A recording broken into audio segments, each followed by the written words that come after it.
Nagtataka ka ba kung bakit may mga numbers na tila ba ay parang malas? Ang topic na ito ay napakaganda dahil nag-uugnay ito sa iba't ibang kultura at yugto ng kasaysayan. Marahil ay pamilyar ka na sa ilan sa mga alamat na ito, pero get ready dahil susuriin natin ang pinagmulan at mga katangi-tanging bahagi ng mga numbers na itinuturing nating malas. Mula sa kilalang Unlucky 13 hanggang sa pag-iwas ng Italy sa number 17. Tara't maglakbay tayo sa mundo ng mga numbers at pamahiin. Pero bago pa tayo masyadong ma-excite, make sure na i-hit mo yung like button at i-subscribe ang channel ko kung hindi mo pa nagagawa. At kung gusto mong ma-notify sa bawat bagong video ko, i-click din yung bell icon. Malaking tulong yun sa akin at sobrang na-appreciate ko yun. Nagawa mo na? Alright, simulan na natin. Alam mo naman yung number 13 na madalas ituring na malas, diba? Ang ideyang ito ay matagal na at wala talagang nakakaalam kung saan ito nagsimula. May mga tao na nagsasabi na ito ay mula sa Biblia, kung saan si Judas na nagtaksil kay Jesus ay ang ika-13 disipulo sa mesa.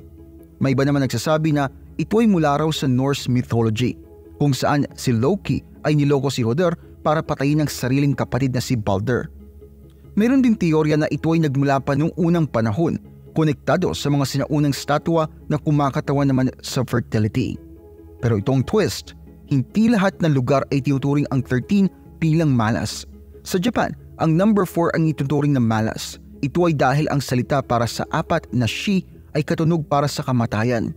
Para maiwasan ito, madalas sabihin ng mga tao ang yon imbes na shi para sa number 4.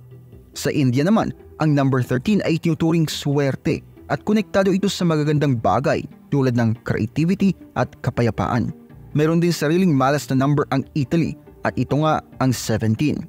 Bakit 17, I hear you ask? Well, ang Roman numeral para sa 17 ay XVII. At kapag binago mo ang arrangement ng mga letra, makukuha mo ang Vixi o VIXI.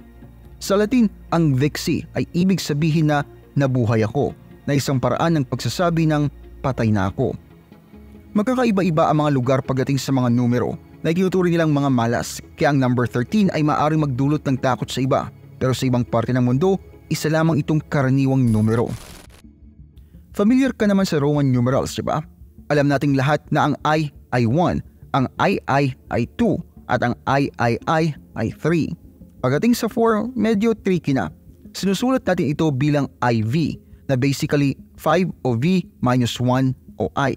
Ngayon, ang 6 ay VI, na ibig sabihin ay 5 plus 1. Tuloy-tuloy lang ang pattern na ito at pinagsasama-sama mo lang ang mga simbolong ito para mabuo ang kahit anong number na gusto mo. Pagdating sa mas malalaking numero, may mga bagong letra na ginagamit. Ang X ay para sa 10, ang L ay 50, C ay 100, D ay 500, at M naman para sa 1,000. So paano isusulat ang 1,462? Well, ito ay MCDLXII. Pero ito yung isang bagay na intriguing. Ang mga letra na ginagamit para sa Roman numerals ay hindi lang basta-basta numbers. Parte rin sila ng ating alphabet. Kunin natin halimbawa ang Vixi. Pakaisipin mo na mix lamang ito ng Roman numerals, pero ito'y isang salita sa Latin. Kung marunong kang mag-Spanish, baka makikita mo yung pagkakahawig nito sa verb na vivir, na ibig sabihin ay to live. Ang Latin ay medyo komplikadong lengguwahe, lalo na ang mga verb nito. Sa Latin, hindi basta-basta lang na Vixi. Isa itong espesyal na form ng verb na to live. Parang sinasabi mo na, I have lived, pero nasa past tense na. Napaka-specific nito at nagbibigay ito ng sense ng isang bagay na natapos na. Kaya sa Italy, hindi tinuturing na swerte ang number 17. Kapag binago mo ang Roman numerals ng 17 sa Vixi, parang sinasabi mo na patay na ako. Hindi ito yung tipo ng bagay na gusto mong sabihin casually. Kaya sa Italy, ang number 17 ay malaking no-no. Seryoso sila dito. Kano ka seryoso? Well, sabihin na lang natin na ang ika-17 ng kahit anong buwan ay madalas tawagin na Black Day. May mga tao pa nga na nagdadala ng lucky charms tulad ng Little Red Horn o isang maliit na statwa ng hunchback para lang maiwasan ang sinasabing malas. At hindi lang sa pagdadala ng charms, marami rin ang naglalagay ng sapatos ng kabayo sa kanilang mga bahay bilang mga good luck charms. Kung may balak kang gawin na mahalaga sa Italy, mas mabuti na wag mo itong gawin sa ika-17. Iniiwasan ng mga tao mga bagay tulad ng kasal, mahalagang meeting at iba pang malalaking kaganapan sa araw na yun. Pati mga Italian Airlines ay sumakay din sa trip. hindi mo makikita ang seat number 17 sa kanilang mga eroplano. Nakakaloko, di ba? Ngayon, pag-usapan naman natin ang isang bobsled track sa Cessna sa Italy. Sobrang superstitious ng lugar na ito na hindi nila binigyan ng pangalan ang ika-17 Therns. Seryoso, tinawag nila itong Senza Nome na ibig sabihin ay without a name. Nilaktawan nila ito. Pareho rin ang mga hotel. Bihira mong makikita ang room number 17 sa mga Italian hotels.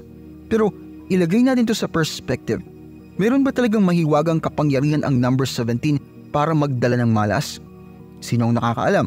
Pero sigurado akong naniniwala mga tao na meron ito. May isang article pa nga noong 2007 na nagsasabi tungkol sa darating na soccer match sa pagitan ng Italy at Scotland na nakatakda para sa November 17. Naglaro ang Italy ng 11 games sa ika-17 ng buwan sa loob ng huling 30 years at 4 lamang ang kanilang napanalunan. Okay, hindi naman solid proof pero sigurado akong nasa likod ito ng isipan ng ilang mga players at mga fans. Kaya kung meron man o wala ang number 17 na misteryosong kapangyarihan ay pinagtatalunan pa rin. Ang malinaw ay kung gaano kalakas ang mga paniniwalang ito at kung gaano nila iniimpluwensyahan ng mga kilos at iniisip ng mga tao. Kahit na ito'y 13, 4 o 17, malinaw na magkakaiba-iba ang mga pananaw ng iba't ibang kultura kung anong mga numbers na nagdadala ng good o bad vibes. At hey, hindi madaling masukat ang kapangyarihan ng paniniwala.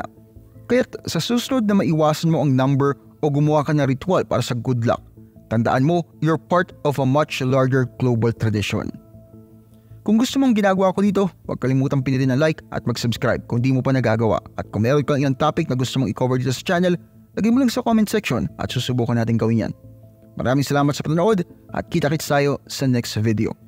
Maraming salamat po sa inyong panonood. Kung mahilig kayo sa history, mystery, religion, urban legends at iba pa, paki-subscribe naman po ang isa kong channel, ang Libro. May bagong videos po every week. Paki-like at paki-follow na rin po ang aking Facebook page. Muli, maraming salamat po. Maraming salamat lalo na sa mga solid supporter na sina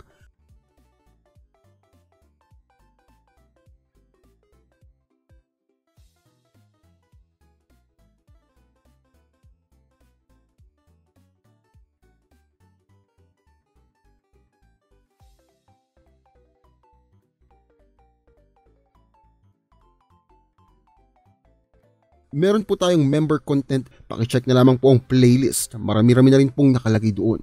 Muli, maraming salamat po sa inyong patuloy na pagsuporta.